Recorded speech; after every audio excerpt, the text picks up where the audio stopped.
We are truly honored today to celebrate and pay tribute to a special daughter of Marshall University, Dr. Julia Keller, our commencement speaker.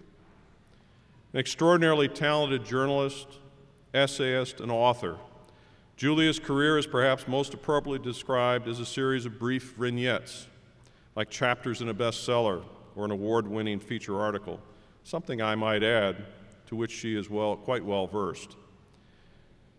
As evidenced by her presence here with us, this book is still being written, with the final chapter yet to be composed.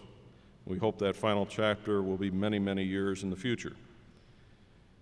To begin, growing up at Marshall. Julia grew up and spent her childhood in Huntington. During these early years, she became deeply rooted in Marshall. Her dad, Dr. James R. Keller, was a mathematics professor at Marshall and proudly involved Julia in his life on campus. Her mom, Patricia, was an English teacher across the river at Chesapeake High School. We have Dr. James Keller to thank for his encouragement of one of our current award-winning mathematics faculty members, Dr. Karen Mitchell. He convinced Karen during her youth to take mathematics more seriously and pursue a career in it, which she not only did, but has done exceptionally well. Congratulations, Karen.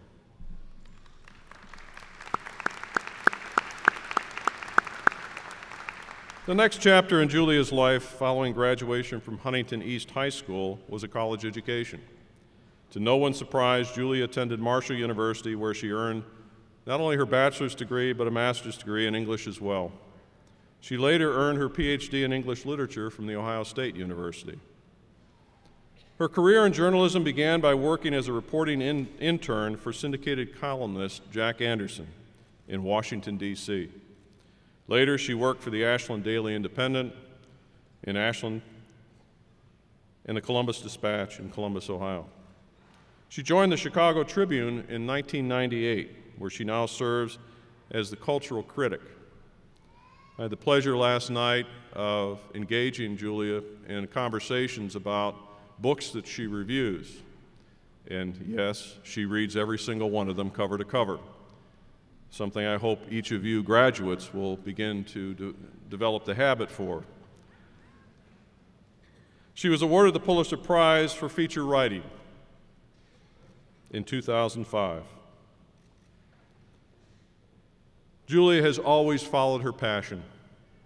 She is an accomplished author, having published 2 books, one a critically acclaimed nonfiction book about the invention of the Gatling gun, and its inventor, interestingly enough, a physician by the name of Dr. Richard Jordan Gatling.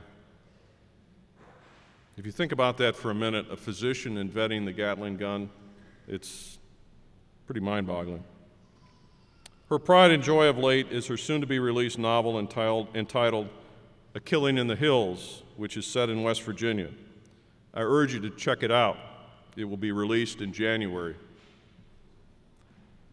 She has made it an avocation throughout her life to share her knowledge and insights.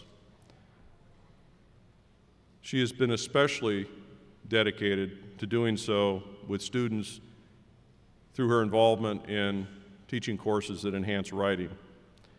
In 1998, she was served as the Nieman Fellow at Harvard University.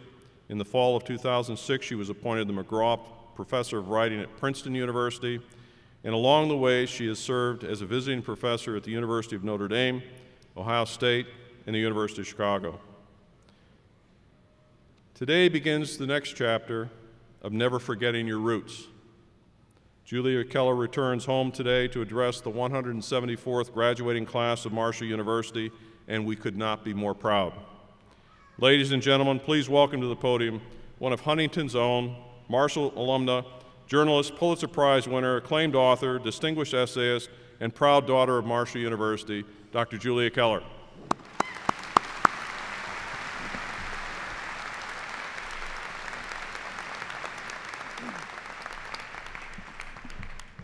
Good morning.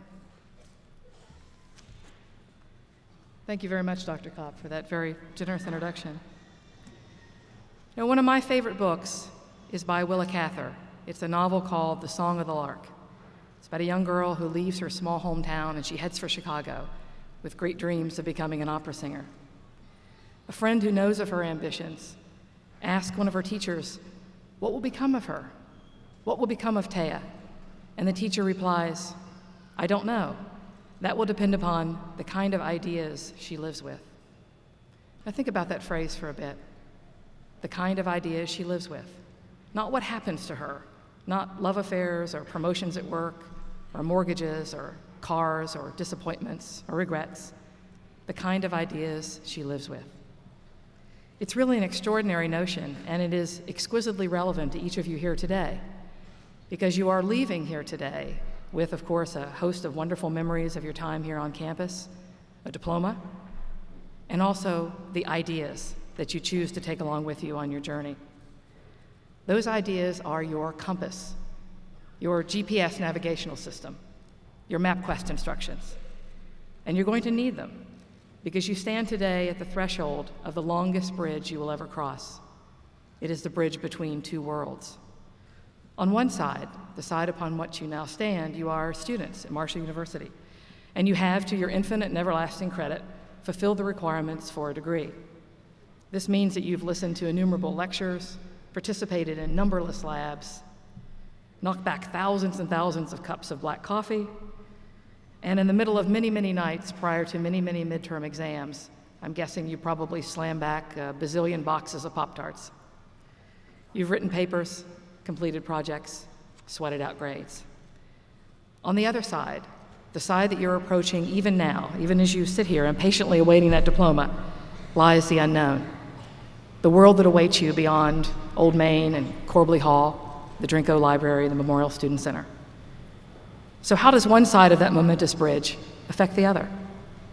We want to believe, of course, and as Dr. Kopp has been alluding to, that a college education is indispensable, that it is essential, not only for earning a living, but for living, period.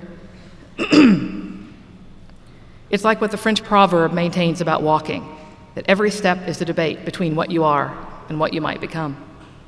Education is similar to that. Every class, every day in every class, is a debate between who you are and who you might become. But in the 21st century, as most of you figured out by now, there's a bit of a problem with that aphorism, because a lot of what you learn in college will already be outdated by the time you graduate, already obsolete, because information is like that nowadays. It's restless, it's hungry, it moves and it changes. Education is always being supplemented, always being superseded, always changing. So what then is the point of this marvelous education, the one that you've been fortunate enough to receive here at Marshall by the dint of your great effort here? It's this. You now know how to think. What your professors have taught you is not so much what to think, because this accumulation of facts is going to be constantly outdated as you go through your life, constantly updated. But how to do it, how to discipline your mind, how to harness your mind, how to learn how to reflect, how to evaluate, how to reason, how to calculate, how to decide what to retain and what to discard, how, in short, to think. I should tell you at this point that, as Dr. Kopp mentioned, I had a fellowship for a year at Harvard, and there was a very famous course there taught by a couple of renowned professors, and it carried the very highfalutin title, Thinking About Thinking. And of course, the students immediately nicknamed it Thinking About Napping. I think we can all relate. But truly, the great and surpassing gift of your education here at Marshall University is not so much a cold collection of facts or theorems or a list of dead authors and dry titles of dusty old books. It is a fluid, dynamic skill, a luminous energy, the ability to think. And that ability is all that you really need. It will save your life. It will make your life. It will help you get a job and know the ineffable satisfaction of earning your keep in this world. But it will also provide you with solace when you are struck by the inevitable sorrows and disappointments of life. Financial reverses, health problems, the loss of loved ones. And so I say to you this morning, until the day of your death, do not be resigned. Use your mind, use your heart, choose your ideas wisely and well. Let them be the stars by which you steer. Never let anyone tell you what you can't do. Go forth into the world and hold high this mighty and magnificent education you have earned here at Marshall University. Thank you very much.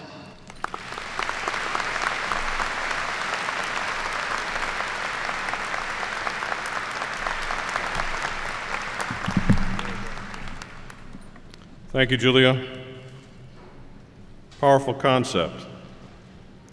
Surround yourself with ideas that will help blend a better future, the future you want to see. Quoting from the citation affirming the awarding of the Doctor of Humane Letters degree by Marshall University to Julia Keller. Julia Keller has had an enduring relationship with Marshall University, which began during her childhood here in Huntington, West Virginia. A true daughter of Marshall, Julia's late father, Dr. James R. Keller, not only taught mathematics at Marshall, but kept statistics for the Thundering Herd men's basketball team. To her infinite delight, Julia was allowed to sit next to her dad at the press table in the Memorial Fieldhouse, where Marshall played its home games at that time.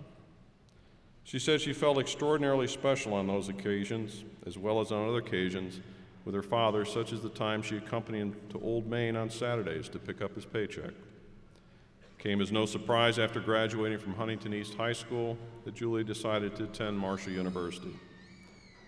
As mentioned, she earned her bachelor's and master's degrees in English from Marshall, and again, no surprise considering her mother, Patricia, taught English at Chesapeake High School. Borrowing from her own words, Julia's illustrious career since leaving Marshall can only be described as extraordinarily special. 2005, while writing for the Chicago Tribune, she achieved the pinnacle in journalism, receiving the Pulitzer Prize for feature writing for a 3-part series on a tornado that ripped through Utica, Illinois. Her distinctive talents have been widely recognized, and she has long been known for her finely honed journalistic skills and lyrical writing. Julia was named a Nieman Fellow at Harvard, 2006, served as the McGraw Professor of Writing at Princeton. She's also taught writing and literature at Ohio State, the University of Notre Dame, and the University of Chicago. She has written movingly about the 1970 Marshall plane crash and her father's role in representing Marshall at several of the funerals. Today, Julia is the cultural critic for the Chicago Tribune. Whereas Julia Keller, with her commitment to excellence and her ardor for the truth, has represented Marshall University with honor and pride, and as an exemplar of the principles for which Marshall University stands. And whereas Julia Keller has spent her professional career as a distinguished communicator who has chronicled news-making events with accuracy, discernment, fairness, and professionalism. And whereas Julia Keller's achievements in her fields have been recognized at the highest levels, earning her awards, accolades, and critical acclaim, not only from her profession, but from some of the nation's most prestigious institutions of learning. And whereas Julia Keller has devoted many years to improving lives through education as a gifted teacher and as an exemplary role model, therefore be it known to all that Marshall University hereby proclaims Julia Keller an alumna of distinction, an individual worthy of our esteemed respect and commendation. By the recommendation of the Marshall University Faculty Senate, and by virtue of the authority vested in me by the Marshall University Board of Governors, I hereby confer upon you, Julia Keller, the honorary degree of Doctor of Humane Letters, in token whereof Dr. Francis Hensley, Senior Associate Vice President for Academic Affairs and Dean of Undergraduate Studies, will invest you with the hood symbolic of this distinguished degree. Congratulations, Julia.